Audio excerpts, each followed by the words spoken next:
Soldiers, from the summits of those distant pyramids, 40 centuries of history look down upon you. Thus spoke Napoleon before the Battle of the Pyramids.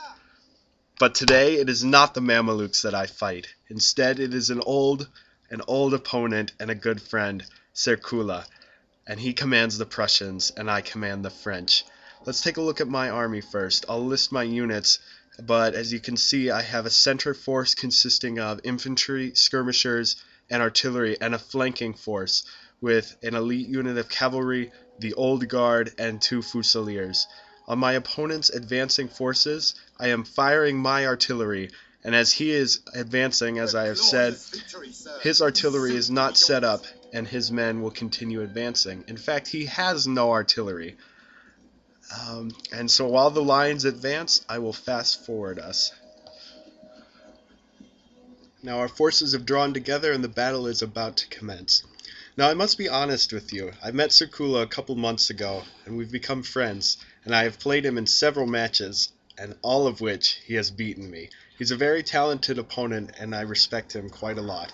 In this battle, we both have our cavalry on our left, my left flank, his right, and he is advancing slowly into flanking position. On my right flank, though, I have my men set up into again, a flanking position, and those will get counter fire on the opponent.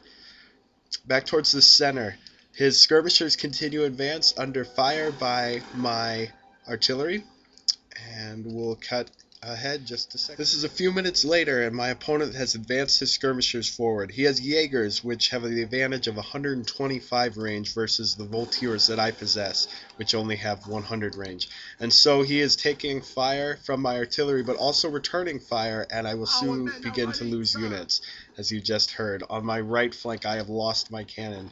However, my right flank also possesses my flanking force, which I am about to use to great effect, and our forces are squaring off. Back on my left, his cavalry have begun to encircle me and are about to make an epic charge, but I have prepared my skirmishers, and we are ready for their charge. And here they come, and in response I have moved my own cavalry force back to the left. Here are his men charging in for a kill. However, I don't think he realizes that I have spikes here, and also my skirmishers are able to pick several off. And as you can see, he takes several casualties here. Wow, just look at that. When you have time to prepare, a cavalry charge isn't as impressive. But at this moment, his cavalry also decides to split and attack my artillery piece, and that will rout quite shortly here. Our men are running, sir. But I have my cavalry, and they will soon enter the fray against my opponent. Back on the right, I have my forces attacking his, and this includes a charge by my own cavalry. And these are the carabiners. They are the most elite units of cavalry that the French possess, and they will inflict heavy casualties upon his line infantry. In addition to that, I have my forces arranged so that they can give cavalry fire and maximum fire. I have them on 3 circles, so all of his flanks will be shot at. Back on my left flank, I've entered my cavalry into the fight, and we continue to attack each other. My forces have advantages of having more units, and also they are elite cavalry, like the Grenadiers au Cheval and another unit of carabiners. However, my skirmishers decided this moment to pick and run, and so they will flee from the fight. Back at my center, he decided to advance his cavalry in a charge against my men, but I was able to put them into square formation, and these are the Brave, which are elite units. And so I bring my lancers up in response, and his cavalry will flee. Back on the right, my cavalry continue to inflict damages upon his men, while my infantry advances in order to inflict more casualties on his skirmisher units which remain. Back on the left, the cavalry fight is essentially over, and so I will charge my opponent and his line infantry. As you can see, I have a lot of cavalry brought with me to this battle, and that is most handy.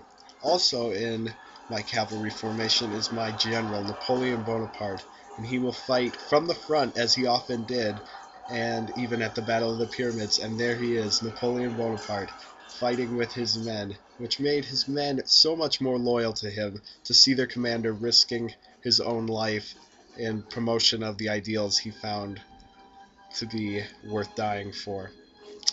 Back on my right flank, I am advancing with my men at the charge, and we will stop and reposition, and then we will attack again. He has moved his flanking force into an oblong shape here in order to better present a defense. Back at the center, though, my men are continuing to pound on his men with their fire. Back on my left, I did not realize that his men had gotten into square, and so my cavalry is attacking, but they are losing forces. And this was a micromanagement error of mine. I should have retreated them. Back on my right, you can see that he is starting to lose men in retreat, and so I will advance my men further and bring up more fire. Back on the left, I finally noticed this mistake and retreated my cavalry. However, I sustained some casualties and was not able to break his force because they were in square. This is a few minutes later, and as you can see, we have reformed our lines. I broke his center and chased them down with my cavalry, and they have routed. And so now our men are repositioned, and this is the final fight in this battle. I am charging my men up, and they are out of ammunition, so they will run at the bayonet charge, and that includes the elite old guard. They have used all of their ammunition, and so they will charge forward. Hopefully it'll end better than the bayonet charge at Waterloo.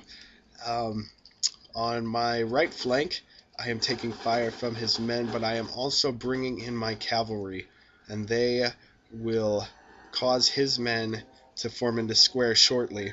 And I will not attack them, but they will receive fire from my line infantry, which is set in line. On my left flank, my men are chasing down his skirmishers, and they are running, not in rout, but in retreat. And so the old guard will follow right at their heels.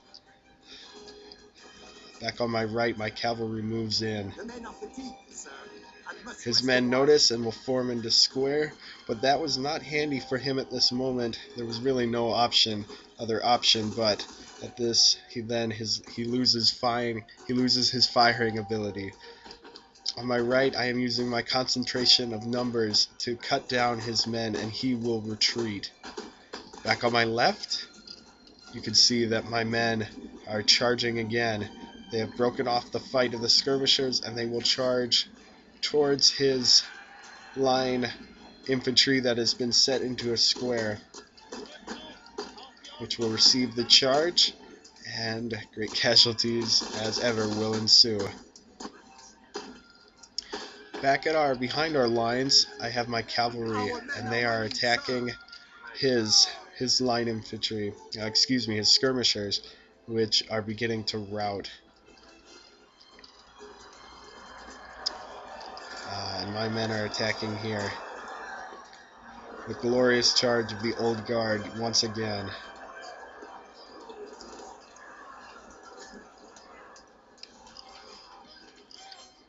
At the back, though, he moves his men, his last remaining units, his general and a unit of Jaegers, into this final valley here for a final confrontation between our forces. And my men continue to rout. I've routed several men here in this last few minutes, which is strange as it is the end of the battle. But I bring my Napoleon general up in order to coerce them back to the fight, but to no avail. They continue to flee. And so this will be the final act of the battle.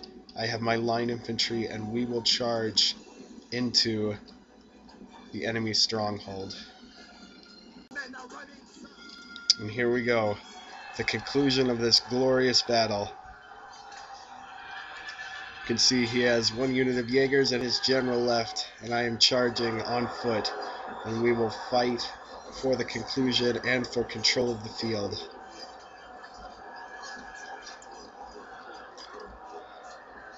So you can see my men are losing morale, which is not good. However, I have a quite large majority in numbers, and also I have remaining troops, and these are his last men. And his general begins to feel the brunt of my force, and his morale crushes. And in fact, his general is killed. And his Jaegers rout. And now his general routs. And this is the end of the battle. Quite a good fight. Good game to my opponent, Secrola. And you can see the results right here.